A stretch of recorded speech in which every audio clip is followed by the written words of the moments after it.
G'day! Welcome to Bradley's Bakehouse, where today we're going to be making a couple of savoury Pullaparts. We're going to make a really lovely, cheesy, pepperoni-filled pizza one, and we're also going to make a super fresh spinach and ricotta one. Got my party shirt on, because it's Pullaparty time.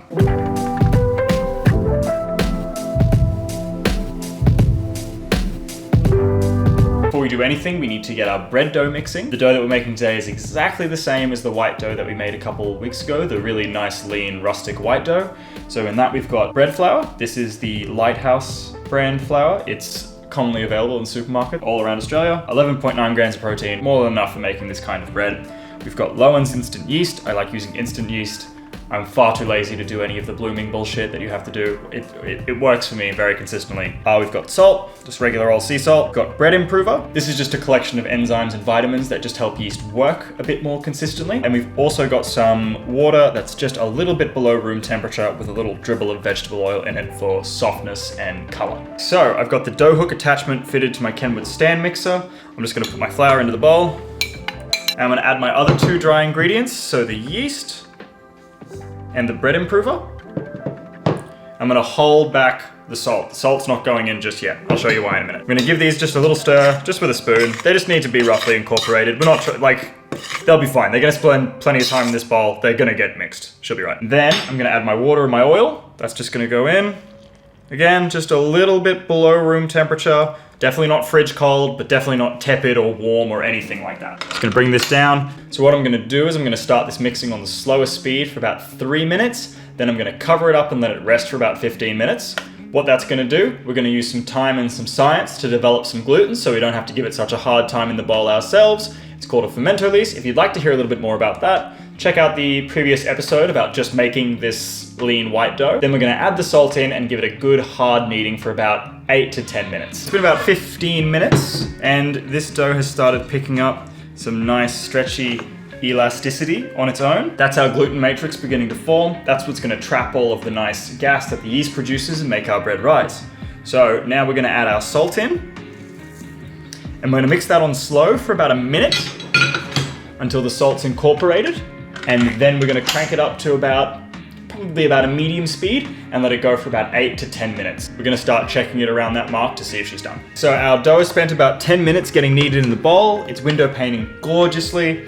And this is ready to get balled up and set aside for about 40 minutes for its first rise. I'm just gonna ball this up. Just balling it. Just turning it into a nice little boy.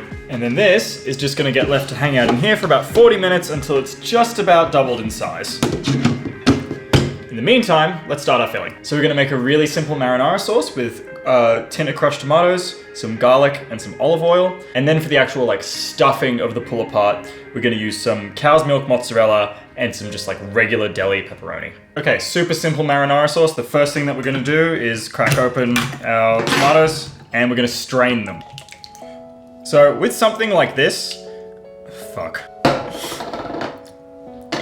Okay, so with something like this, the more water we can remove from our filling, the better it's gonna be.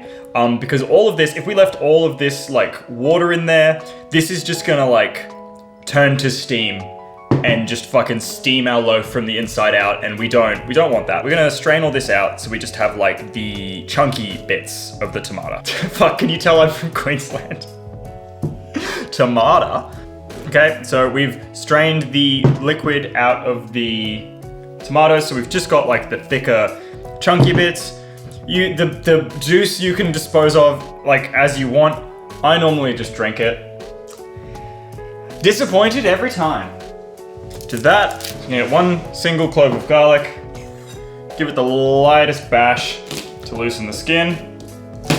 There we are. And then because I like to think of myself as a bit of a fancy boy, we're gonna mandolin that clove into the tomatoes. We just want a little bit of garlic. You don't want it to taste like garlic, you just want a little hint of garlic. To that, we're just gonna add just a glug of olive oil, just a glug. And then salt and pepper to taste. Just a bit of salt, little bit of black pepper. See what that's like. Make sure you're always tasting. Not bad. A little bit more pepper. An incredibly simple, easy marinara sauce. You might have leftovers, put it on pasta, put it on a pizza. Do anything that you want with it. It's great stuff to just have in the fridge. It's good stuff. Oh, Nice. We've also got our mozzarella here, which we're just gonna put through the wider sides of a box grater. Probably gonna use about half of this pair. Okay, so it's been about 40 minutes. Our dough is just about doubled in size, which is where we want it. So we're gonna get ready to roll out, fill, and then prepare our loaf to proof for baking. We're just gonna degas this gently, just a hand underneath it. This dough is nice and pliable, nice and easy to work with. We're just gonna get it down on our table. Not using any like additional flour for this. This dough is lean enough that it's not really gonna stick to anything.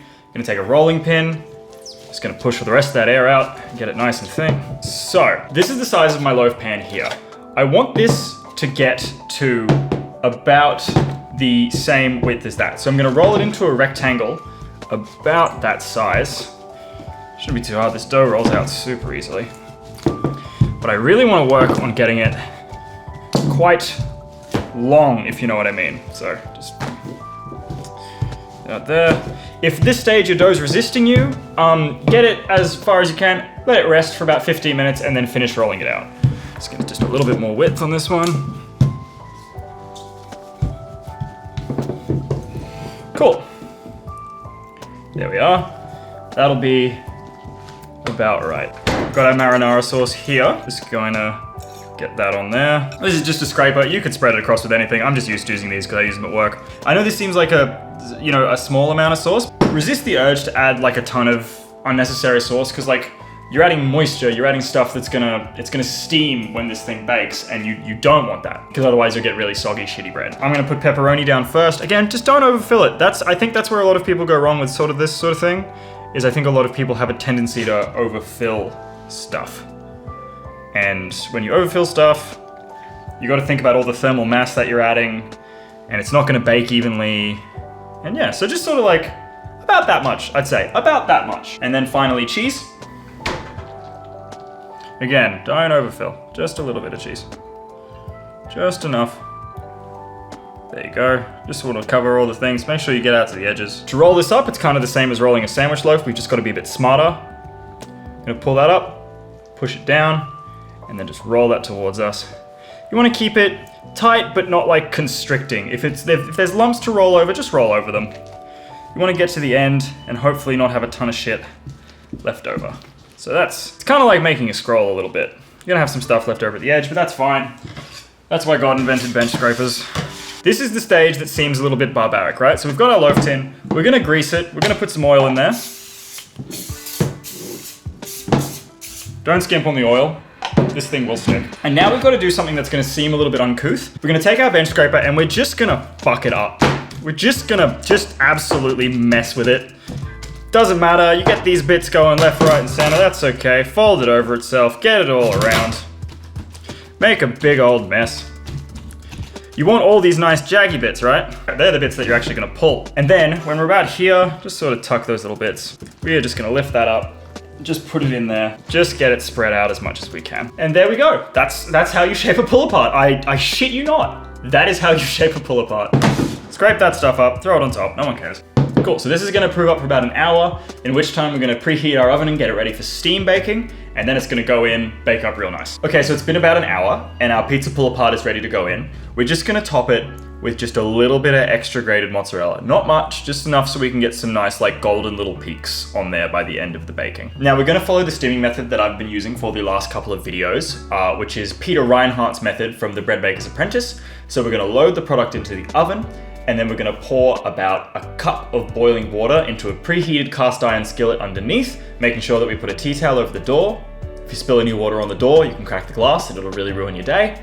Then we're gonna close the door, we're gonna wait 30 seconds, we're gonna spray the sides and the back of the oven with water, we're gonna close the door, and then we're gonna repeat that 2 more times before we reduce the temperature of the oven by 20 degrees down to 220, and then we're gonna let this bake for about half an hour. Using steam creates a humid environment for the bread to bake in. This delays the crust setting in and allows the bread to spring to its like maximum capacity. It's how you get the most rise out of the oven.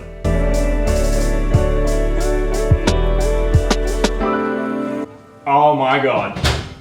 Just have a look at that bastard. Oh, that smells so good. Oh, straight out in one. Get that on there.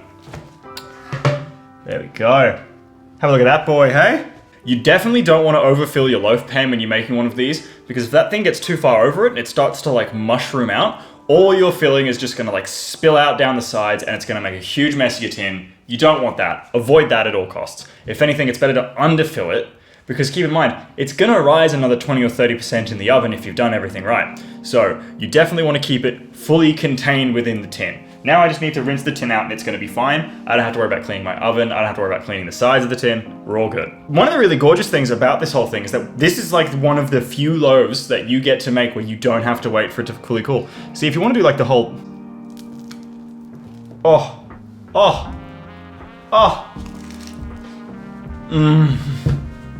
remember the first time we did like a pull-apart, my TAFE instructor, he gave the whole shaping tutorial and he's like, just bully it. I think he described it as bullying it when he was like cutting it up and just like folding it around and stuff. And I had no idea that it could end up as something this delicious. This is one of my favorite things to make. Oh, it's just so satisfying. You don't want to overbake it. You definitely want it to still be soft. Like you want these nice brown bits on the top, but like you definitely still want it on the softer side. Just pull it apart, go to town, have a good one. For our spinach and ricotta filling, we're gonna need ricotta. This is about 200 grams of like full fat strained ricotta. You want, again, get a bit of water out of it, strain it yourself if you buy it in a pot. I get mine from a deli, so. Mozzarella again, Parmesan, 1 clove of garlic, an egg, and a boatload of spinach. We need a boatload of spinach because we're gonna cook it down, pull some of the water out. It's gonna become a very small amount of spinach. So that's the first thing that we gotta do. Okay, so we're cooking down the spinach because this is full of water. And if we were to just throw this in there fresh and raw, it's just gonna all piss out and you'll have really shitty, soggy, not very nice pull-apart. You wanna concentrate the flavor and you wanna pull that moisture out so it doesn't cause any problems for the bread. Yeah, cool, so this is just like a low heat. Don't really need to do anything else with this. This is kind of just gonna take care of itself. We're not trying to add flavor or anything, we're just trying to pull moisture out. I went with spinach and ricotta because it seems to be like the one vegetarian option that even like the most hardcore carnivores are willing to rock up for. It seems to be able to tempt even people who like swear they're never gonna have a meal without meat, you know? Nearly there, just cook out a little bit of the moisture, let it reduce down to nothing. Right, so all of that moisture's cooked out. That's gonna be nice and concentrated and thick and also quite a bit drier. Okay, so our spinach has been nice and cooked down. We're just gonna drop our ricotta in there, get that all nice and incorporated. We are going to mince a clove of garlic. End off, of course. Don't need to be too fancy with any of this. It's going in bread anyway. Like at the end of the day, a pull-apart is not a particularly fancy thing, but it should still be delicious, you know, it should be flavorful. It shouldn't be any of this like stale nonsense that's been sitting in the cabinet all day. Like if you're gonna go to the effort to make this at home, you want it to be delicious. Gonna grate our Parmesan in there, just a bit, just on the thin side. Just want a little bit of flavor going in there. A little bit of nice Parmesan, a little bit of funk. Get that Parmesan in there. Same thing with the mozzarella. You could use any cheese for this. You could use Gruyere. Gruyere is delicious in one of these things. You could use Swiss if you wanted something a little bit bold and adventurous. You could make a huge mess, like I'm doing. And then the very last step is 1 whole egg. That's gonna bake through and that's gonna help with like getting a nice golden color. You know, it's gonna make it, you know, that yolk's gonna cook through, it's gonna add its protein, it's gonna make everything nice and golden, and like the little bits that catch out on the edge of the loaf, they're gonna be delicious. A little bit of salt, a little bit of pepper. Beautiful. We're gonna shape our spinach and ricotta pull-apart now. We're gonna do the exact same process as the pizza one. We're gonna degas it, roll it out nice and thin on our bench and spread a reasonable amount of filling over the top of it, making sure it's about the same width as an 800 gram loaf tin. I'm gonna show this bit again because it's the most fun. Remember, fold it over itself, pretend it's a scroll, because that's kind of what it is, I guess. Pull it towards you, pull it towards you, pull it towards you, pull it towards you, get a nice log. I really just want to emphasize that I wasn't kidding about really just giving this thing the business. You know, you want to create all those jags, you want to make it all like gnarly and all that stuff, because these jags, these like bits here, they're the bits that you're going to pull. This is what's going to become the pull-apart part of your pull-apart. So you really just want to get in there and just just annihilate the poor thing. All your hard work, cut it with a bench scraper, just ruin it. And then promptly grease the loaf pan and put it inside. I think I just changed into a different person for a second there. Cool, get it up there. In we are. Cool, and then wipe down your bench again. Just like the pizza pull apart, this loaf's gonna prove up for about an hour, then it's gonna get topped with a little bit of extra cheese and baked the exact same way as we baked our pizza one. Have a look at that, eh? There we go. Oh, straight out, you say? Yeah? How about that one? You look good. Let's have you, eh? People talk about like really iconic food pairings, like strawberries and cream, bacon and eggs, fucking ketchup and mustard and stuff like that. But like spinach and ricotta, I think is such like an underrated, like, it doesn't have the icon status that I think that it should. Like the pizza's a very good crowd pleaser. I like eating this one more. Thank you so much for watching. I hope you got something out of this video. Experimenting with pull-aparts is really fun. These two are pretty common in terms of what you can find in bakeries in Australia. I think they're a really good place to start before you start doing your own sort of like flavors and stuff like that. Ingredients and recipes are in the description below. Subscribe if that's the thing that you feel like doing. We've got some other very cool stuff coming up. But in the meantime, I've been Bradley's Bakehouse, and thank you so much for coming to my Pullaparty. I came up with the name for this episode first, and then I wrote the recipe.